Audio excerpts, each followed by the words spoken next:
Yes people, good morning, good evening, good afternoon. जो video देख रहे हैं सब के लिए कैसे हैं सब लोग? बेटा ओके, फिर से स्वागत है आप सबका हमारे नए लेक्चर में। आज की क्लास के अंदर हम लोग जो है वो करने वाले हैं हमारा unit number 7 that is a banking and financial institution, उसके नेक्स्ट 39 क्वेश्चन को डिस्कस। लास्ट वीडियो के अंदर हम लोगों ने 43 क्वेश्चन जो डिस्कस किए थे, तो ये है अपना पार्ट नंबर 5 और इस पार्ट नंबर 5 के अंदर हम लोग जो है वो टोटल मिला के 39 कितने 39 क्वेश्चन जो है वो डिस्कस करेंगे। इसके अंदर जो मेन टॉपिक रहने वाले हैं वो आपके एनपीए हो गया, ठीक है, और जो अपना इंडियन फाइनेंशियल सिस्टम हो गया, ठीक है, और कुछ रिफॉर्म के टॉपिक है उनको हम लोग जो है वो पढ़ने वाले हैं। ओके, मतलब फाइनेंशियल मार्केट के अंदर क्या क्या रिफॉर्म्स हुए थे उस टॉपिक, जैसे ग्रीन बॉन्ड हो गया, तो उनसे रिलेटेड कुछ क्वेश्चंस हैं, उनको हम लोग जो है वो आज के इस वीडियो में कवर करेंगे। इससे पहले हम लोग 4 पार्ट जो है वो कर चुके हैं और लगभग हमारे 163 क्वेश्चन हम लोग जो है वो निपटा चुके हैं। 163 नहीं, 166 क्वेश्चन, 166 क्वेश्चन ऑलरेडी हम लोग जो है वो डिस्कस कर चुके हैं। तो आज के इस वीडियो के अंदर 39 क्वेश्चन को हम डिस्कस करेंगे। ओके, और इनमें काफी अच्छे क्वेश्चन है ये भी, ठीक है, तो आप इनको लगा के जाएंगे तो आपका जो कॉन्सेप्ट को लेकर के जो अंडरस्टैंडिंग है वो काफी ज्यादा बढ़ जाएगी। ओके, तो काफी हेल्प भी करेगा आपको ये, ठीक है ना जी। अच्छा, लेक्चर को शुरू करूं इससे पहले एक इन्फॉर्मेशन आपको प्रोवाइड करवा दूं। अगर आप लोग जो है वो एनटी नेट की तैयारी कर रहे हैं जून 2025 के लिए, या अगर आप एचपीएससी की प्रिपरेशन कर रहे हैं, ठीक है, जिसका पेपर 22 जून को डिसाइड किया गया है, तो मैं आपको बताना चाहूंगा उसके लिए हम लोगों ने जो है ऑनलाइन बैच स्टार्ट किया हुआ है। हमारे ऑनलाइन बैच के अंदर हम लोग आपको जो है वो प्रोवाइड कराएंगे पेपर नंबर 1 नेट वालों के लिए जो है पेपर 1 प्लस में पेपर 2 दोनों की किताबें, ठीक है, प्लस में डिटेल एक्सप्लेनेशन वीडियोस, पूरा जो कंटेंट है उसका डिटेल एक्सप्लेनेशन वीडियोस है, प्लस में रिवीजन वीडियो 2 तरीके की, एक तो चैप्टर वाइज रिवीजन वीडियो और साथ में यूनिट वाइज रिवीजन वीडियो मिलेगा, प्लस में प्रैक्टिस करने के लिए प्रैक्टिस के एमसीक्यू, जैसे ये कर रहे हैं इस तरीके के आपको सारे के सारे एमसीक्यू जो है वो प्रोवाइड करवाए जाएंगे। तो अगर आप इंटरेस्टेड है, नीचे नंबर है, इस पर कॉल करके व्हाट्सएप करके आप कोर्सेज का इंक्वायरी कर सकते हैं। बाकी हमारी मोबाइल एप्लीकेशन है मोहित शर्मा क्लासेस के नेम से, वहां पर हम लोग जो है वो कोर्स प्रोवाइड करवाते हैं। एक बार आप वहां पर विजिट करें ना, वहां पर आपको सारे के सारे कोर्सेज जो है वो अवेलेबल हो जाएंगे। ओके जी, चलो आइए अब हम लोग जो स्टार्ट करते हैं हमारे आज की इस क्वेश्चन को। सबसे पहला क्वेश्चन हमारे सामने आ रहा है वो ये, विच of the following statement is और आर करेक्ट, इनमें से कौन सी स्टेटमेंट करेक्ट है। सबसे पहला, निफ्टी जो है बेस्ड है 50 कंपनीज इन इंडिया, बिल्कुल सही बात है, निफ्टी 50 कंपनी के ऊपर बेस्ड है और जो सेंसेक्स है वो 30 कंपनी पे, ये बात करेक्ट है। दूसरा, Nifty is govern and regulated by the RBI, Nifty जो है उसके ऊपर जो है वो गवर्निंग बॉडी आरबीआई है, नहीं, तो ये गलत है। निफ्टी डील करता है फ्यूचर एंड ऑप्शन में, बिल्कुल सही बात है, निफ्टी जो है वो फ्यूचर ऑप्शन के अंदर जो डील होता है। तो आंसर क्या है 1 एंड 3, बोले तो D option. Next, consider the following statement about the India INX. India INX जो है वो एक तरीके का स्टॉक एक्सचेंज है, ठीक है, तो ये पहला इंटरनेशनल एक्सचेंज है जो गुजरात के अंदर जो है वो क्या किया गया, बनाया गया था, ठीक है। पहले इसके बारे में थोड़ा बहुत जो है वो बता दूं आपको। देखो, आईएनएक्स की अगर बात करते हैं, इंडिया आईएनएक्स, तो इट इज, इसका फुल फॉर्म जो है वो है इंडिया इंटरनेशनल एक्सचेंज लिमिटेड। ये इंडिया का पहला, ध्यान देना, ये इंडिया का पहला इंटरनेशनल स्टॉक एक्सचेंज है जो लॉन्च किया गया एज ए सब्सिडरी, और ये होली ओन्ड सब्सिडरी किसका, बीएससी का। ये लोकेटेड है कहां पे, गिफ्ट सिटी इन गुजरात, ये थोड़ा ध्यान रखना, आईएफएससी सेंटर जो है वहां पे ये लोकेटेड है। इसका इनॉग्रेशन जो है पीएम मोदी ने किया था 9 जनवरी 2019 को, ठीक है। ये ऑपरेट करता है यूरेक्स T7, एक एडवांस टेक्नोलॉजी प्लेटफॉर्म है, उसके ऊपर ये ऑपरेट होता है, ठीक है ना। आईएनएक्स जो है वो क्लेम करता है कि वो वर्ल्ड का फास्टेस्ट एक्सचेंज है, विच टर्न अराउंड टाइम जो है वो है 4 माइक्रोसेकंड, ठीक है। ये ऑपरेट करता है 22 घंटे, याद करके जाना, ये 22 घंटे जो है ऑपरेट करता है in a day and 6 days a week, ठीक है ना। दिस टाइमिंग फैसिलिटेट करती है इंटरनेशनल इन्वेस्टर को कि वो भी हमारे यहां पे जो है इंडियन स्टॉक मार्केट के अंदर पैसा इन्वेस्ट कर सकते हैं, ठीक है। इसके अलावा आईएनएक्स जो ऑफर करता है trading in various asset class including equity में, करेंसी में, कमोडिटी में। ये ऑपरेट होता है for 22 hours a day, allowing investor from different time zone to trade at their convenience. Exchange जो है इसको रेगुलेट करता है कौन, सेबी, एंड ऑफर करता है several tax benefit to the investor. तो आईएक्स की बात करें तो इसको 2017 के अंदर जो है वो बनाया गया था, इसका इनॉग्रेशन किया पीएम मोदी ने, और इसका जो फुल फॉर्म है वो है international exchange limited, India international exchange limited, okay. और ये इंडिया का पहला इंटरनेशनल स्टॉक एक्सचेंज है, ठीक है। अब इसके बारे में कुछ बातें जो है वो बताई गई, जैसे निफ्टी, जैसे आपका एनएससी है, बीएससी, उसी तरीके से इंडिया आईएनएक्स है। सबसे पहला बोलता है इंडिया आईएनएक्स जो है वो इंडिया का पहला इंटरनेशनल एक्सचेंज है। ये बात सही है गलत है, बिल्कुल सही है। ये वर्क करता है 22 घंटे in a day, working from sunrise to sunset, जो स्टार्ट होता है when Japan exchange begin and close when the US market end, ये बात भी एकदम सही है। इंडिया आईएनएक्स जो है वो होली ओन्ड सब्सिडरी किसका, बीएससी का, ये बात भी एकदम क्या सही है। तो आंसर आएगा क्या 1 2 3, तीनों की तीनों स्टेटमेंट आपकी करेक्ट है। आ गया ये, which is the following are the core objective of FSDC, इनमें से कौन सा कोर ऑब्जेक्टिव है किसका, एफएसडीसी का। एफएसडीसी की अगर हम बात करते हैं तो देखो एफएसडीसी बेसिकली क्या है, इसका फुल फॉर्म जो है वो है financial stability and development council. तो एफएसडीसी जो है वो क्या, ये है financial stability and development council, ठीक है। ये एक अपेक्स लेवल बॉडी है जिसको कॉन्स्टिट्यूट किया गवर्नमेंट ऑफ इंडिया ने। इसका जो आइडिया था एफएसडीसी को क्रिएट करने का, जो आइडिया है ये आया था अपना रघुराम राजन कमेटी जो थी, ठीक है, उसने सबसे पहले ये जो आइडिया है ये दिया था कि एक वर्ल्ड मतलब नेशनल लेवल पे जो है एक रेगुलेटरी बॉडी होनी चाहिए जो सभी जो एंटिटीज है उनको जो है वो क्या करे, रेगुलेट करे। फिर 2010 के अंदर जो है उस टाइम के कांग्रेस के टाइम पे जो फाइनेंस मिनिस्टर थे प्रणब मुखर्जी, तो उन्होंने डिसाइड किया कि हम सेटअप करेंगे एक ऑटोनोमस बॉडी जो डील करेगी with the macro prudential and financial regulatory in the entire financial sector of India. तो जितना भी अपना पूरा पूरा जो एंटायर फाइनेंशियल सेक्टर है ना, उसके लिए एक ही रेगुलेटरी बॉडी हम लोग जो बनाएंगे, उसका नाम रखेंगे एफएसडीसी। ये एक अपेक्स लेवल होगा और ये कोई स्टैट्यूटरी बॉडी नहीं होगी। रिसेंट ग्लोबल इकोनॉमिक मेल्टडाउन जब हुआ, ठीक है, तो उसने प्रेशर पुट कर दिया गवर्नमेंट पे एंड इंस्टीट्यूशन पे अक्रॉस द ग्लोब कि हम रेगुलेट करें their economic asset. This council is seen as an India का initiative to be better coordinate to prevent such incidents in future, कि फ्यूचर के अंदर दोबारा से ऐसा इकोनॉमिक मेल्टडाउन ना हो। तो उसके लिए जो है जो एफएसडीसी है ये बेसिकली क्या करेगा, कुछ रेगुलेटरी रिक्वायरमेंट जो है वो जारी करेगा और सब एंटिटीज को इनको जो है वो फॉलो करना पड़ेगा, ठीक है। इसका जो मेन काम है वो क्या है, वो है स्टेबिलिटी मेंटेन करना, फाइनेंशियल सेक्टर डेवलपमेंट करना, इंटर रेगुलेटरी कोऑर्डिनेशन मेंटेन करना along with the monetary macro prudential regulation of economy. इसके अलावा इसकी रिस्पॉन्सिबिलिटी के अंदर जो है वो आता है क्या, ये क्या करता है, फाइनेंशियल स्टेबिलिटी मेंटेन करता है, फाइनेंशियल सेक्टर डेवलपमेंट करता है, इंटर रेगुलेटरी कोऑर्डिनेशन मेंटेन करता है, ठीक है, फाइनेंशियल लिटरेसी जो है उसको फैलाने का काम करता है, फाइनेंशियल इंक्लूजन, फाइनेंशियल सर्विसेज को दूर दराज के एरिया में पहुंचाने का काम करता है, मैक्रो प्रूडेंशियल सुपरविजन है और करता है इकोनॉमी का, including the function of the large financial conglomerate. ये कोऑर्डिनेट करता है इंडिया का international interface with financial sector body like the FATF हो गया, एफएसबी हो गया, and any such body as may be decided by the financial minister from time to time, ठीक है। ये इसका जो है मेन पर्पस है, ओके। बाकी ये जो पीडीएफ है ये मैं अपने ऐप के ऊपर डाल दूंगा, इसके आगे भी कुछ इसके बारे में इंफॉर्मेशन दे रखी है, ठीक है, इसको आप पढ़ देना एक बार, ओके। अब इसके बारे में कुछ जो बातें हैं वो क्या है, सबसे पहला ये एक्ट करता है as an apex level forum. ये एक ऐसा प्लेटफॉर्म होगा जो स्ट्रेंथन करेगा और इंस्टीट्यूशनलाइज करेगा mechanism for maintaining financial stability. ये बात सही है, गलत है? बिल्कुल सही है। दूसरा, ये एनहांस करेगा इंटर रेगुलेटरी कोऑर्डिनेशन, अलग अलग जो बॉडीज हैं उनके बीच में कोऑर्डिनेशन मेंटेन करेगा एंड प्रमोट करेगा financial sector development in the country. Yes, तो आंसर क्या आएगा? बोथ 1 and 2 जो है वो क्या है? करेक्ट है with regarding to the FSDC. आ गया ये next question. Which the following difference between A share and debenture. Share और डिवेंचर के बीच में डिफरेंस की बात की गई है। सबसे पहला, वाइल शेयर कैपिटल जो है वो credit into the company, debenture जो है वो ओनरशिप कैपिटल होती है? नहीं, गलत, डिवेंचर ओनरशिप कैपिटल नहीं होती है। वाइल डिविडेंड जो हो पे होता है शेयर पे एंड इंटरेस्ट पे होता है डिवेंचर पे। ये बात एकदम क्या है? करेक्ट है। तो इसका मतलब क्या है? ओनली 2 जो है वो क्या है? करेक्ट है। Which of the following statement given below are correct regarding the bear market? bear market क्या होती है? अगर मार्केट के अंदर मंदी छाई होती है तो उसको बोलते हैं bear market। जैसे आज की डेट में जो सिचुएशन चल रही है ना अपनी इंडियन स्टॉक एक्सचेंज में, तो वो bear market चल रही है, ठीक है। तो मंदी के अंदर क्या क्या होता है उसके बारे में कुछ बातें बोली गई। सबसे पहला, it refer to fall in the value of investment. बिल्कुल सही बात है, bear market के अंदर जो हमारी इन्वेस्टमेंट की वैल्यू है वो गिर जाती है। दूसरा, क्योंकि मार्केट प्राइस कम हो जाएगा तो इन्वेस्टमेंट की वैल्यू भी क्या हो जाएंगी? डाउन हो जाएंगी।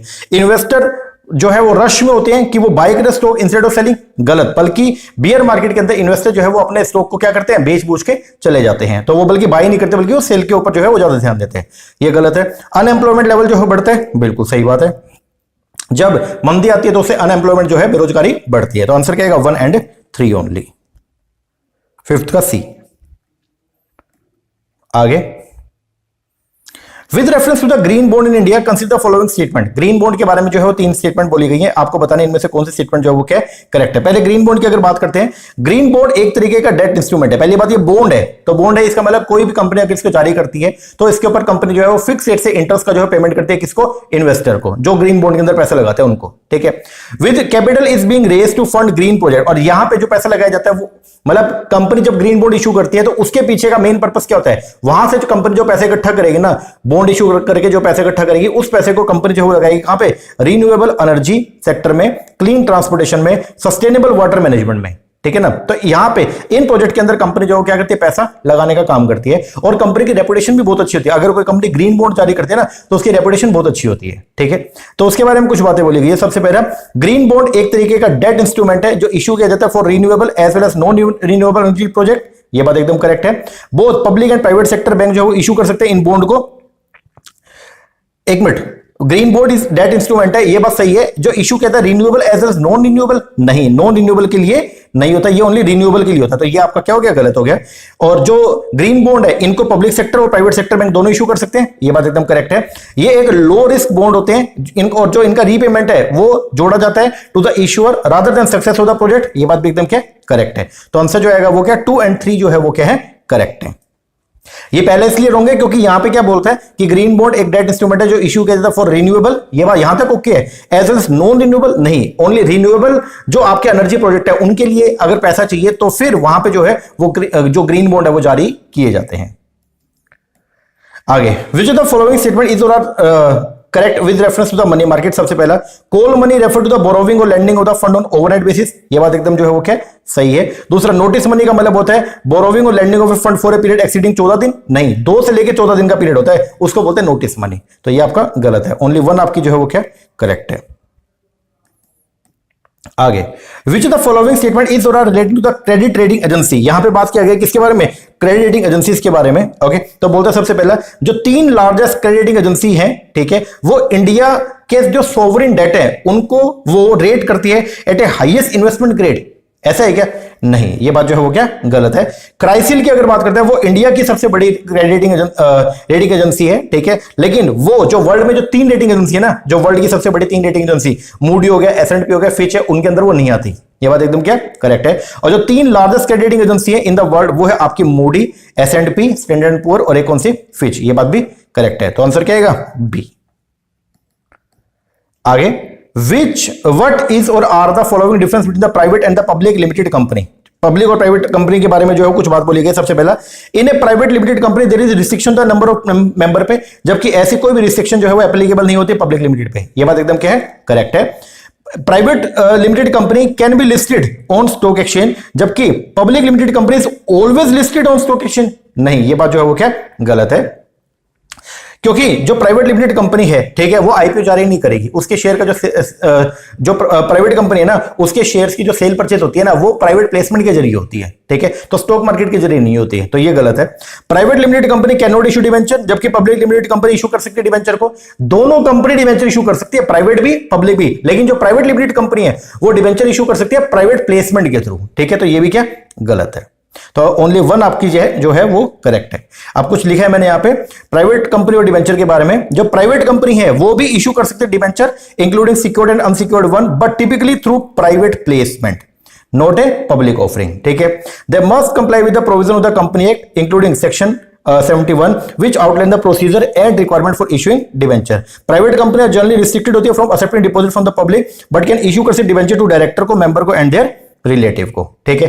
They must also create a debenture redemption reserve account out of profit. Public company debenture की अगर बात करें तो बोलते हैं पब्लिक कंपनी भी इशू कर सकती debenture through both public offering and private placement. They must comply with the relevant regulation including SEBI regulation for the issue and listing of the debt security. तो दोनों कंपनी जो है वो डेट इशू कर सकती हैं, ठीक है।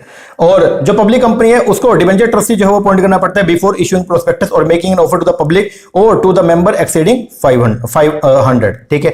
तो की डिफरेंस जो है वो क्या, public offering versus private placement. तो पब्लिक कंपनी इनवाइट कर सकती है पब्लिक को to subscribe to the debenture, जबकि private company generally debenture issue कर सकती है लेकिन प्राइवेट प्लेसमेंट के थ्रू। और रेगुलेटरी रिक्वायरमेंट की बात करें तो पब्लिक कंपनी जो है उसके ऊपर रेगुलेटरी रिक्वायरमेंट बहुत ही स्ट्रिंजेंट होती है और मतलब बहुत ही हार्ड होती है, ठीक है, इन कंपेरिजन टू द आपका पब्लिक कंपनी।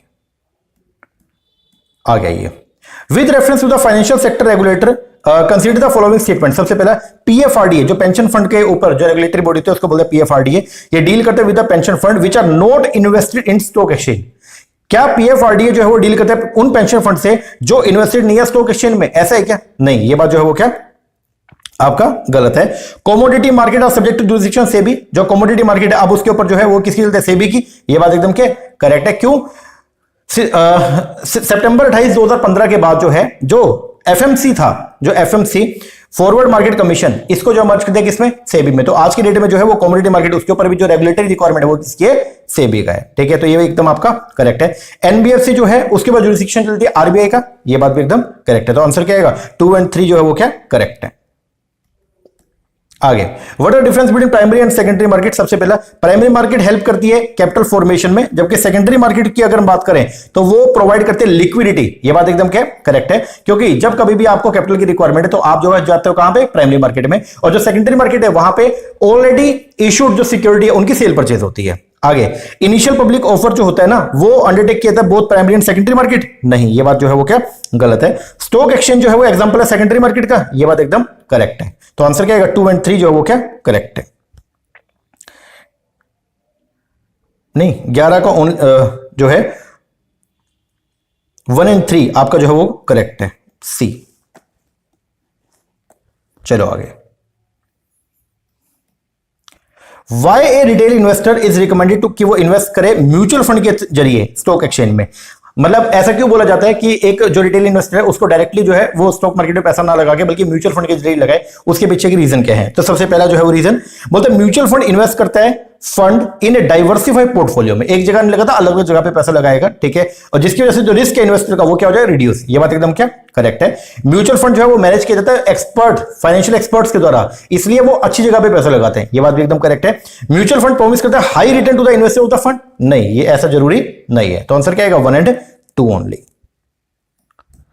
आगे, why venture capital is considered risky in nature. Venture जो वेंचर कैपिटल होते हैं उसको हम रिस्की क्यों मानते हैं। तो सबसे पहला, बिजनेस प्लान जो होता है ना वेंचर कैपिटलिस्ट का, ठीक है, वो जनरली ऐसा होता है जो नॉन कन्वेंशनल है, मतलब एक ऐसा ही प्लान होगा जो बिल्कुल अलग अलग थलग होगा, एकदम नया सा होगा। ठीक है, तो ये बात एकदम क्या करेक्ट है। वेंचर कैपिटलिस्ट कॉन्ट्रीब्यूट करता है towards debt of the project. जो वेंचर कैपिटल में जो पैसा लगता है वो डेट के माध्यम से लगता है, इक्विटी के माध्यम से लगता है, तो ये आपका गलत है, क्योंकि अगर डेट के माध्यम से होता है तो पैसा लगाने में फिर दिक्कत क्या थी, क्योंकि वो तो सिक्योर्ड है आपका। ठीक है ना, वेंचर कैपिटलिस्ट कंट्रीब्यूट करते हैं money for the long period के लिए, ये बात एकदम करेक्ट है। तो आंसर क्या आएगा, 1 और 3 ओनली। Which of the following are the money market instrument, इनमें से कौन से मनी मार्केट के इंस्ट्रूमेंट है, आपको ये बताने कौन सा मनी मार्केट का जो है वो इंस्ट्रूमेंट है। सबसे पहला, जो ट्रेजरी 2011 ये लॉन्ग टर्म के लिए थे, तो ये मनी मार्केट इंस्ट्रूमेंट नहीं है। नेशनल सेविंग सर्टिफिकेट लंबे समय के लिए होते हैं, 1 साल से ज्यादा की मैच्योरिटी होती है, ये भी मनी मार्केट इंस्ट्रूमेंट नहीं है। 3 महीने का सर्टिफिकेट डिपॉजिट मनी मार्केट का इंस्ट्रूमेंट है। जो ट्रेजरी बिल है 7 दिन की मैच्योरिटी का, ये भी मनी मार्केट इंस्ट्रूमेंट है। 14 दिन का repurchase agreement of the treasury 8% 2007, ये है कितने दिन का, 14 डेज का, तो ये भी आपका मनी मार्केट का इंस्ट्रूमेंट है। तो मनी मार्केट इंस्ट्रूमेंट में वो इंस्ट्रूमेंट आता है जिनका मैच्योरिटी पीरियड जो है मैक्सिमम कितना होता है, 365 दिन का होता है। तो आंसर क्या आएगा इसका, 3, 4, 5 बोल दो, डी।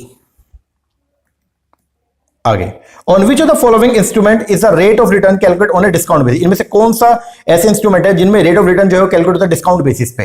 ठीक है, तो सीडी इसमें डिस्काउंट बेसिस पे होता है, नहीं। इंटरबैंक डिपॉजिट पे डिस्काउंट बेसिस पे, नहीं। कमर्शियल पेपर जो होते हैं ना उन पे जो रेट ऑफ रिटर्न है वो आपका कैलकुलेट होता है डिस्काउंट बेसिस पे, क्योंकि इनको हम डिस्काउंट करवा सकते हैं। रीपर्चेज एग्रीमेंट डिस्काउंट बेसिस पे, नहीं। कमर्शियल बिल जो होते हैं इनको भी जो है हम लोग डिस्काउंट करवाते हैं। ओके, तो इन पे भी जो रेट ऑफ रिटर्न है वो कैलकुलेट होता है किसके बेसिस पे, डिस्काउंट बेसिस पे। तो याद करके जाना इसको, आंसर आएगा 3 और 5। आगे, अगर कोई क्लाइंट जो है वो बाय करता है शेयर 1 लाख रुपए के और फिर उनको बेच देगा 1 लाख रुपए में थ्रू ए स्टॉक ब्रोकर, तो मैक्सिमम जो ब्रोकरेज है वो कितनी है, वो बनेगी 2.5% होती है। ठीक है, तो 2.5% यहां पे और 2.5% यहां पे, तो कितना हो गया आपका, 2.5 और 2.5 5 बोले तो मैक्सिमम ब्रोकरेज जो है वो कितनी होगी, 5000। थोड़ा बता देता हूं आपको, the maximum brokerage payable for buying and selling share 1 lakh रुपए के each through a stock broker is 5000, 2.5% of total transaction value. ठीक है, अब ब्रेक डाउन कैसे किया, टोटल ट्रांजैक्शन वैल्यू कितनी, 2 लाख है, 1 लाख के बाय और 1 लाख रुपए के सेल। मैक्सिमम ब्रोकरेज जो है वो कितनी है, 2.5%, तो 2.5% किसका, 2 लाख का। ठीक है, ये जो कैलकुलेशन है बेस है किसके बेस पर, सेबी की जो प्रिस्क्राइब लिमिट है ब्रोकरेज की उसके बेस पर, which is 2.5% of the contract value excluding statutory levy. ठीक है ना, मैचिंग करना आपको यहां पे। फ्यूचर की बात करते हैं, तो फ्यूचर कॉन्ट्रैक्ट क्या होता है, फ्यूचर कॉन्ट्रैक्ट एक ऐसा कॉन्ट्रैक्ट है जो कवर करता है purchase and sale of the physical commodity और financial instrument for future delivery और ए फ्यूचर एक्सचेंज फ्लोर। तो इसकी जो वो होता है सेल परचेज होता है वो कहां होता है, फ्यूचर एक्सचेंज फ्लोर पे। 4, स्वैप की अगर बात करें तो स्वैप बेसिकली जो है वो एक एग्रीमेंट होता है, तो एक कॉन्ट्रेक्चुअल एग्रीमेंट है जिसमें हम लोग एक्सचेंज करते हैं स्टीम ऑफ, हम आपस में एक्सचेंज कर लेंगे stream of payment with opposite and matching need to reap the benefit arising due to market. तो बी का 3। हेजिंग बेसिकली जो है वो क्या होता है, हेजिंग एक टेक्निक है जिसके अंदर हम लोग जो है वो क्या करते हैं, इट कंसिस्ट ऑफ परचेज और sale of commodity in two different market with the expectation that a future change in price in one market will be offset. अगर एक मार्केट में चेंज होगा तो वो अपने आप दूसरी मार्केट से ऑफसेट हो जाएगा, इसको बोलते हैं हेजिंग। और फॉरवर्ड डिस्क्रिपेंसी की बात करें तो फॉरवर्ड जो है वो क्या होता है, फॉरवर्ड कॉन्ट्रैक्ट एक ऐसा जो प्राइवेटली नेगोशिएटेड होता है, ठीक है, एक कॉन्ट्रैक्ट जहां पे सेलर एग्री होता है कि वो डिलीवर करेगा एसेट को to a buyer at a pre determined price at some future date as privately negotiated. तो डी का हो गया सेकंड। तो आंसर जो बनेगा इसका वो बनेगा जी आपका डी। आगे, द इंडियन बैंकिंग सेक्टर जो है वो फेस कर रहा है problem of the heavy NPA, ठीक है, जो इंडिया का जो बैंकिंग सेक्टर है उसके अंदर एनपीए बहुत ज्यादा हो रहे हैं। Which among the following industry has contribute least to the level of NPA, इनमें से कौन सी ऐसी इंडस्ट्री जहां पे एनपीए सबसे कम होते हैं? सबको पता है जो सर्विस सेक्टर है वहां पे एनपीए सबसे कम होता है, बोल दो सॉफ्टवेयर एंड बीपीओ। आगे, which of the following is not a part of criteria laid down by RBI for NPA, इनमें से कौन सा ऐसा क्राइटेरिया है जो आरबीआई ने लेड डाउन नहीं किया? ठीक है, पहला, interest on loan remain overdue for a period of 90 days, तो ये तो एनपीए होता है। Interest on loan taken for the long duration crop के लिए, और वो अगर अनपेड है one crop season, long duration के लिए वन क्रॉप सीजन के बियॉन्ड अगर अनपेड है तो वो एनपीए होता है। अगर शॉर्ट ड्यूरेशन क्रॉप है तो उसमें अगर टू क्रॉप सीजन से ज्यादा ओवरड्यू हो गया तो वो भी एनपीए होता है। तो interest on loan taken for the short duration agriculture crop remain unpaid for two crop season, ये भी आपका जो है वो क्राइटेरिया आरबीआई ने सेट किया हुआ है। And last, interest on loan taken to purchase personal asset remain overdue for 60 days, 60 दिन का कोई कंडीशन है क्या? नहीं। तो ये क्राइटेरिया आरबीआई ने जो है एनपीए की रिगार्डिंग जो है वो अपना लेट डाउन नहीं किया है। आगे, which of the following are the probable benefit, इनमें से क्या बेनिफिट है किसके? सिक्योरिटाइजेशन के। अगर आप अपनी एसेट को सिक्योरिटाइज करवाते हो, ठीक है, और उसको ट्रांसफॉर्म करते हो सिक्योरिटी में, तो उसके क्या बेनिफिट है? सबसे पहला जो है वो ये, फॉर द ओनर, ओनर के ये बेनिफिट होगा, इससे जो ओनर की लिक्विडिटी पोजीशन है वो इंक्रीज हो जाएगी as the future receivable are replace by cash. बिल्कुल सही बात है, सिक्योरिटाइजेशन में आपने अपनी जो नॉन कैश सिक्योरिटी है उसको कन्वर्ट कर दिया कैश सिक्योरिटी में, ठीक है ना, तो ये बात एकदम सही है। और इससे जो चैनलाइजेशन है मनी का वो बढ़ जाएगा, एक जगह से पैसा दूसरी जगह पे आ जाएगा। तो दोनों की दोनों स्टेटमेंट आपकी करेक्ट है। नॉन परफॉर्मिंग लोन जो होते हैं ना उनको हम क्या बोलते हैं? उनको बोलते हैं अनपेड, क्या बैड लोन, क्या बोलेंगे? Bad loan. जो एनपीए हो गए तो वो बैड लोन है आपके। एक लोन इज कंसीडर्ड एनपीए, एक लोन को एनपीए तब मानते हैं व्हेन इट हैज नोट, जब उसके ऊपर जो है वो कम से कम 90 डेज तक उसमें जो है वो सर्विस ड्यू, मतलब जो इंटरेस्ट है वो क्या रहा उसका 90 दिनों से बियॉन्ड आपका अनपेड रहा, ठीक है ना। तो आंसर क्या आएगा? D, 90 days. एक सब स्टैंडर्ड एफर्ट, देखो जब कभी भी कोई एसेट एनपीए बनती है तो सबसे पहले किस कैटेगरी में? सब स्टैंडर्ड में। तो सब स्टैंडर्ड के अंदर जो है वो क्या रहेगा? जब वो एसेट एनपीए है फॉर लेस देन और इक्वल टू 12 मंथ, आंसर क्या आएगा? ए। डाउटफुल एसेट का मतलब क्या होता है? जो 12 महीने के बाद, मतलब एक ऐसा एनपीए जो 12, जिसको एनपीए हुए 12 महीने हो गए, तो 12 महीने के बाद जो है अगर वो अभी भी स्टिल एनपीए तो उसको वो किस कैटेगरी में आ जाएगा? आपका डाउटफुल। तो डाउटफुल के अंदर जो है वो बेसिकली आएगा remaining NPA for more than 12 month. आगे, लॉस एसेट का मतलब क्या होता है? लॉस एसेट का मतलब होता है एक ऐसी एसेट वे लॉस आइडेंटिफाई कौन करते हैं? जब बैंक जो है आइडेंटिफाई कर ले कि भैया ये तो अब यहां से रिकवरी नहीं होगा, तो उसको बोलते हैं लॉस एसेट। या तो बैंक आइडेंटिफाई कर ले, या आरबीआई का ऑफिशियल आइडेंटिफाई कर ले, या आपका एक्सटर्नल ऑडिटर आइडेंटिफाई कर ले, तो उसको बोल देंगे loss asset. What is the expansion to of the term SARFAESI act? SARFAESI का फुल फॉर्म जो है वो क्या? वो securitisation and reconstruction of the financial asset and enforcement of security interest. किस साल सरफाइसी एक्ट जो एग्जिस्टेंस के अंदर आया था? 2002 में।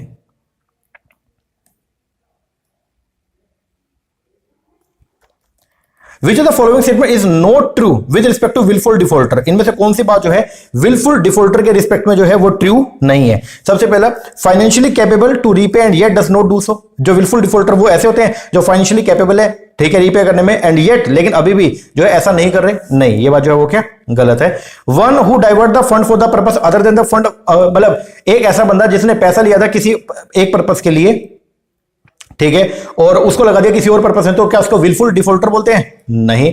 With whom funds are not available in the form of asset as fund have been, जो है वो सिम्फन ऑफ, तो ये भी जो है इसकी विलफुल डिफॉल्टर की कैटेगरी में नहीं आते। तो आंसर क्या आएगा? D, all are true.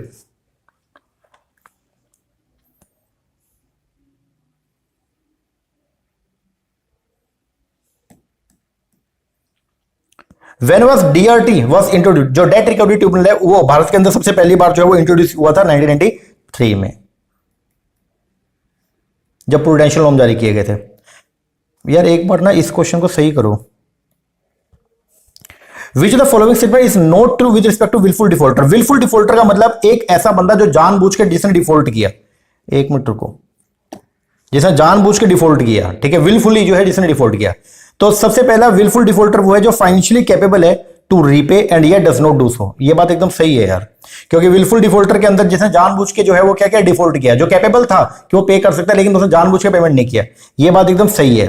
One who divert the fund for the purpose other than the fund was avail of. जिसने पैसा लिया था मान लो मकान बनाने के लिए, उस पैसे को लगा दिया कहीं और, ठीक है, और फिर बाद में मना कर दिया कि यार मैं तो पे नहीं करूंगा। ये बात भी सही है। With whom funds are not available in the form of asset as funds have been siphoned off. जिसके पास पैसा जो है अब एसेट के फॉर्म में नहीं है।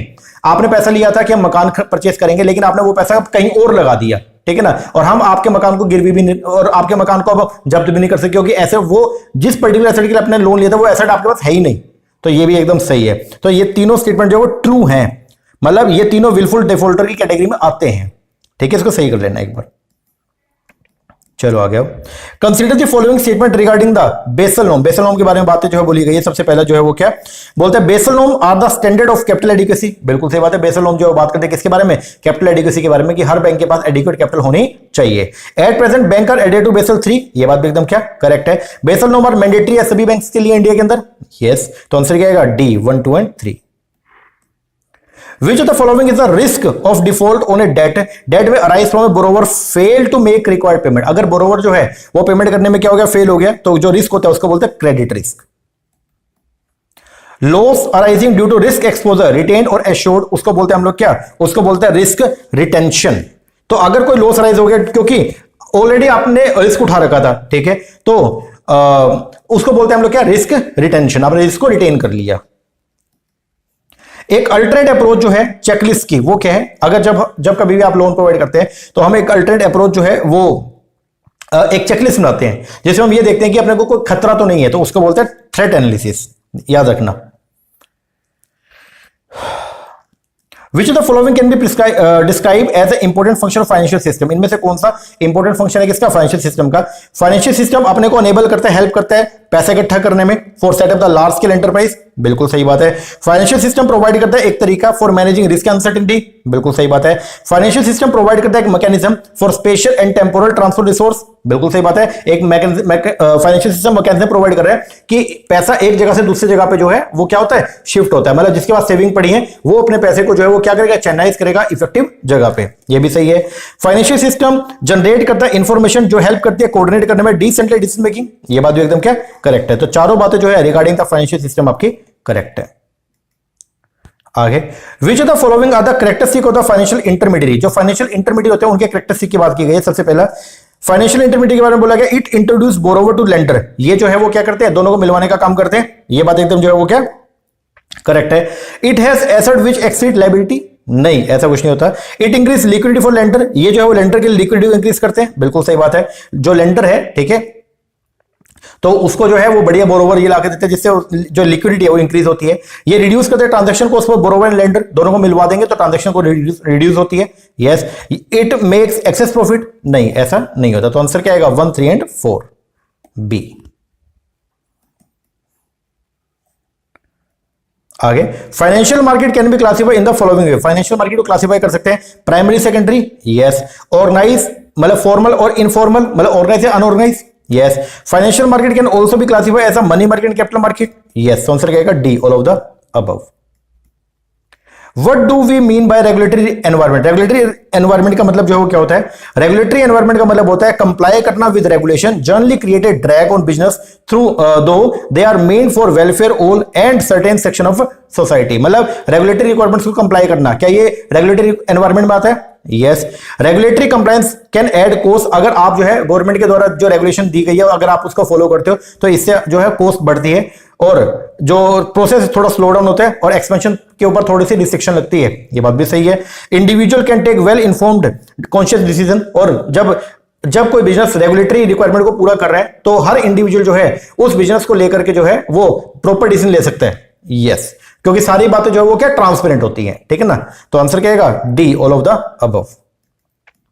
आगे, which of the following are the function of a financial system, इनमें से कौन सा फंक्शन है किसका, फाइनेंशियल सिस्टम का। तो फाइनेंशियल सिस्टम की बात करते हैं तो इसके बारे में बोला गया सबसे पहला the operation of A payment. Financial system एक ऐसा है, ये ऑपरेट मतलब फाइनेंशियल सिस्टम जो वो ऑपरेट करता है उन्हें पेमेंट सिस्टम, बिल्कुल ये बात एकदम क्या करेक्ट है। ये प्रोवाइड करता है तरीके ऑफ पोर्टफोलियो एडजस्टमेंट के, बिल्कुल फाइनेंशियल सिस्टम के जरिए आप जो है वो अपने पोर्टफोलियो को जो है एक्सटेंड भी कर सकते हो और डिक्रीज भी कर सकते हो। यस, हेल्प करता है रिड्यूस करने में अनएम्प्लॉयमेंट। फाइनेंशियल सिस्टम जो है आपको महंगाई जो अनएम्प्लॉयमेंट है बेरोजगारी इसको दूर करने में हेल्प करता है नहीं। ये चैनलाइज करता है पैसे को बिटवीन लेंडर एंड बोरोवर, बिल्कुल सही बात है, उन दोनों के बीच में ये लेके आता है। हेल्प करता है स्पेकुलेटर को कि वो बेट लगाए प्राइस मूवमेंट पे, नहीं ऐसा नहीं होता है। तो आंसर क्या आएगा 1, 2 एंड 4, 1, 2, 4 बोले तो बी।